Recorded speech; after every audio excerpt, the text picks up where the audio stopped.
Advocate Lalkumar, ഇപ്പോൾ ഈ കാര്യങ്ങളാകെ സംസാരിച്ച് വരുമ്പോൾ നേരത്തെ അനിൽ ബോസാണ് പിന്നിലേക്ക് കാര്യങ്ങളെ കൊണ്ടുപോയത്. അതേ തുടർന്ന് ഇപ്പോൾ പ്രേംകുമാർ MLA-യും ആ നിലയിൽ അത് സൂചിപ്പിച്ചു. മറ്റൊന്നുകൂടി ഞാൻ താങ്കളുടെ കൂടി ശ്രദ്ധയിലേക്ക് വിടാം. നക്ഷത്ര ചിഹ്നമിടാത്ത ചോദ്യം 15/2/2016 എന്ന് വെച്ചാൽ UDF ഭരിക്കുന്ന കാലം, ഉമ്മൻചാണ്ടി സർക്കാരിൻ്റെ അവസാന മാസങ്ങളാണ്. അന്ന് ഡോക്ടർ MK മുനീർ, അന്ന് അദ്ദേഹം പഞ്ചായത്ത് സാമൂഹ്യനീതി വകുപ്പ് മന്ത്രിയാണ്. ചോദ്യം ഇതായിരുന്നു, സാമൂഹ്യക്ഷേമ പെൻഷൻ കുടിശ്ശിക ഇപ്പോൾ ശ്രീ പ്രേംകുമാർ പറഞ്ഞതിനും അപ്പുറമാണത്. 1397.70 കോടി രൂപ. വാർദ്ധക്യകാല പെൻഷൻ 366 കോടി രൂപ. വികലാംഗ പെൻഷൻ 166.70 കോടി. വിധവാ പെൻഷൻ 553.20 കോടി. പക്ഷേ അന്നത്തെ തുക വളരെ ചെറുതാണെന്നതുകൂടി ഓർക്കണം. ആ ചെറിയ തുകയിലാണ് ഇത്ര വലിയ പെരുകിയ കോടികളുടെ കുടിശ്ശിക. അതാണ് ഞാനത്തെ അനിൽ ബോസിനോട് ഞാൻ ചോദിച്ചു, താങ്കളത് വായിക്കുമ്പോൾ ആകെ എത്ര കോടിയുടെ കുടിശ്ശിക വരുത്തിയിട്ടാണ് ഉമ്മൻചാണ്ടി സർക്കാർ പോയത് എന്നെൻ്റെ ഒരു ചോദ്യമുണ്ടായിരുന്നു. താങ്കളത് കേൾക്കാതെ പോയതാകാം. ഇവിടെ ലാൽകുമാർ, ഈ പ്രശ്നം ഈ രൂപത്തിലൊക്കെ നിൽക്കുന്നു. ഈ ക്ഷേമ പെൻഷനാണ് പ്രതിപക്ഷത്തിൻ്റെ ഒരു പ്രധാനപ്പെട്ട ഐറ്റമായി ഇന്ന് നിയമസഭയിൽ നിന്ന് നമ്മളെല്ലാവരും കണ്ടത്. ജനജീവിതം ഇതിലൂടെ ബുദ്ധിമുട്ടിലേക്ക് എന്നൊരു പ്രതീതി എന്ന ഒരവസ്ഥ പൊതുവെ ഉണ്ട് എന്നാണ് പ്രതിപക്ഷം ഇതിലൂടെ ധരിച്ചു വെച്ചിരിക്കുന്നത്. ആ നിലയിലാണ് വിഷയത്തെ അവർ സമീപിച്ചിരിക്കുന്നത്. ലാല് അല്ല ശരത്തേട്ടാ, ഇവിടെ ഈ പറയുന്ന വാദങ്ങൾക്ക് വലിയ പ്രസക്തിയൊന്നുമില്ലെന്ന് എനിക്ക് തോന്നുന്നു. Let us come to the numbers. ഒരാൾക്ക് പെൻഷൻ കിട്ടുന്നത് ഇപ്പോൾ 1600 രൂപയാണല്ലോ, അല്ലേ? 1600 രൂപ. കഴിഞ്ഞ ഒരു വർഷം കേരള സർക്കാർ ആ പെൻഷൻ കൊടുത്തിട്ടില്ല എന്നിരിക്കട്ടെ. ഞാൻ പറയുന്നത് കൊടുത്തിട്ടില്ല, അങ്ങനൊരു അസംഷൻ നിങ്ങൾ എടുക്കുക. ഞാൻ പറയുന്നത് ഇപ്പോഴത്തേക്ക് അങ്ങ് ശ്രദ്ധിക്കുക. അങ്ങനാണെങ്കിൽ ആ ഒരു വർഷത്തെ പരമാവധി ഒരാൾക്ക് കിട്ടാൻ പറ്റുന്ന പെൻഷൻ എത്രയാണ്? 20,000 രൂപ താഴെയാണല്ലോ, അല്ലേ? അതിനുവേണ്ടി കേരളത്തിൽ ഒരാൾ ആത്മഹത്യ ചെയ്യും എന്ന് പറഞ്ഞാൽ വിശ്വസിക്കാൻ എനിക്ക് പറ്റില്ല.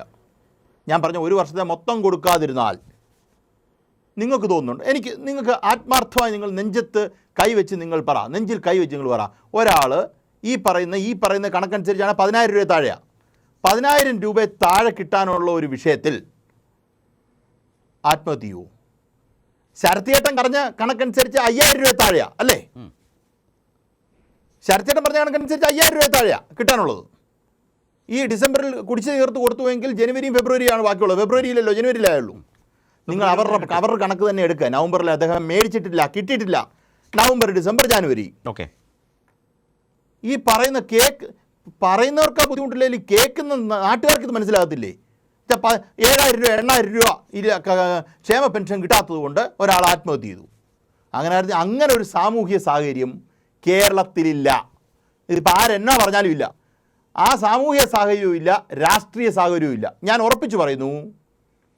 ഒരു ഉദാഹരണം, ഈ പറഞ്ഞ കേസിൽ അദ്ദേഹത്തിൻ്റെ പൈസയില്ല.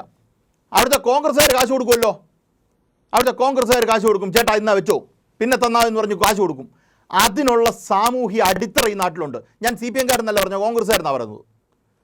അതിനുള്ള അടിത്തറ, ആ മനുഷ്യനെ ആത്മഹത്യയിലേക്ക് പോകാത്ത രീതിയിൽ ഈ പറയുന്ന ബുദ്ധിമുട്ടുകൾ മാത്രം അദ്ദേഹം നേരിടുന്നതെങ്കിൽ കേരളത്തിൽ ഒരാൾ ആത്മഹത്യ ചെയ്തില്ല. നിങ്ങൾ എന്തോ പറഞ്ഞാൽ ആത്മഹത്യ ചെയ്തില്ല.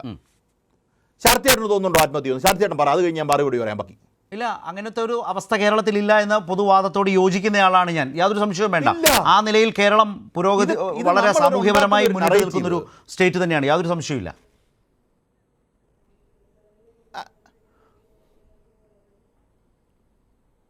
നമ്മളുടെ ഒരു പ്രശ്നം വന്നാൽ, അപ്പുറത്ത് നിൽക്കുന്ന ഒരു മനുഷ്യൻ്റെ ഒരു പ്രശ്നം വന്നാൽ, ആ പ്രശ്നത്തിൽ രാഷ്ട്രീയം മാറ്റിവെച്ച് നമ്മൾ സഹായിക്കത്തില്ലേ? 30-35 കോടി രൂപ ഈ ട്രീറ്റ്മെൻറ്റിന് വേണ്ടി ചുമ്മാതെ ഓൺലൈൻ വഴി ഉയർത്തുന്ന, അല്ലെങ്കിൽ റേസ് ചെയ്ത് ആൾക്കാരുടെ അക്കൗണ്ടിലേക്ക് റേസ് ചെയ്യുന്ന മലയാളിയെക്കുറിച്ചാണോ ഈ പറയുന്നത്? 10,000 രൂപയ്ക്ക് താഴെയുള്ളതിന് ആത്മഹത്യ ചെയ്തെന്ന്. ഇതൊക്കെ വേറെ എവിടെയും പോയി പറയുന്നു. ചുമ്മാ ഇതൊക്കെ ആര് കേൾക്കാനാ? ഇതൊക്കെ പറയണം. ഇതുപോലുള്ള കാര്യങ്ങൾ പറയണം. പറഞ്ഞാൽ മാത്രമേ നമുക്ക് ഇവർ പറയുന്നതിൻ്റെ പൊള്ളത്തരം പറയാൻ പറ്റൂ. കുറേ കണക്കുകൾ, ഈ കണക്ക് കേൾക്കുമ്പോൾ നമ്മൾ വിചാരിക്കും ഇതാണ് സത്യത്തിൽ കണക്ക്. ഞാൻ പറഞ്ഞ രീതിയിൽ നിങ്ങൾ കണക്ക് കൂട്ടി നോക്കുക.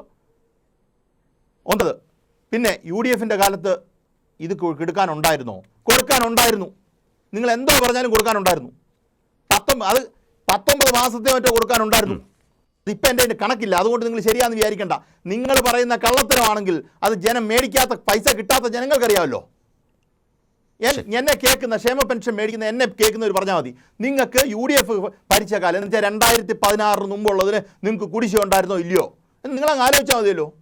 എന്നിട്ട് ഇത് കള്ളത്തരമാണോ ഇല്ലയോ എന്ന് തീരുമാനിച്ചാൽ മതിയല്ലോ.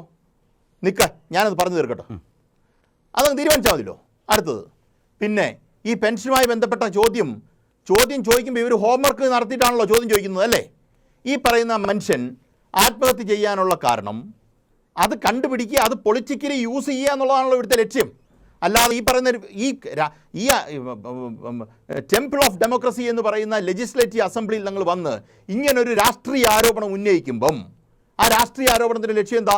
അതിൻ്റെ പുറകിലുള്ള ബാക്ക് വർക്ക് നിങ്ങൾ ചെയ്തിട്ടുണ്ടാവണം. അപ്പം നിങ്ങൾ ഇതൊന്നും എടുക്കാതെ ചുമ്മാ വന്ന് ചന്തയ്ക്ക് വന്നവരെ വന്നിരുന്ന് ചോദിച്ചതാണോ? ഞാൻ വിശ്വസിക്കത്തില്ല.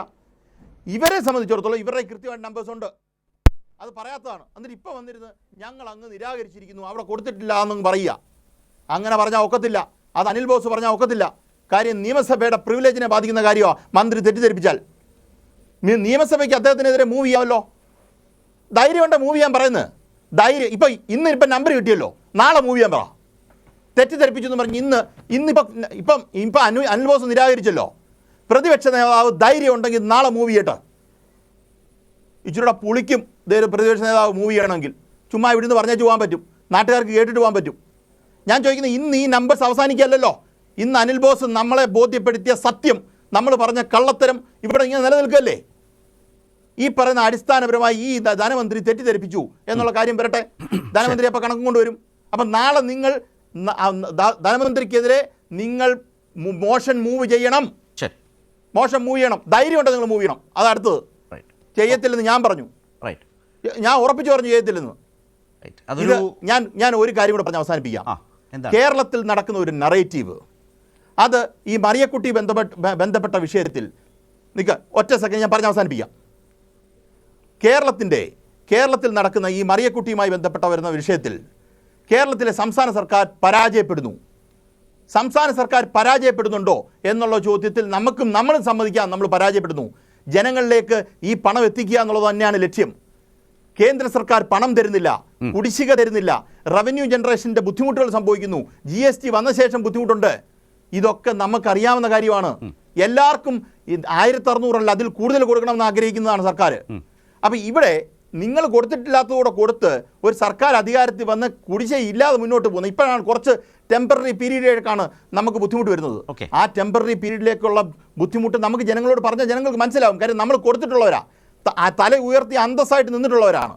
ഇവർക്ക് അന്തസ് എന്ത്? 600 രൂപ കൊടുത്തിട്ട് 600 രൂപ 19 മാസം കടം ഉണ്ടാക്കി വെച്ചിട്ട് ന്യായം പറയുന്നു. ഇതൊന്നും മൈൻഡ് ചെയ്യേണ്ട കാര്യമില്ല എന്നാണ് പറയുന്നത്. ചുമ്മാ പറഞ്ഞുകൊണ്ടിരിക്കും, നമ്മൾ മൈൻഡ് ചെയ്യേണ്ട കാര്യം പോലും ഇല്ല.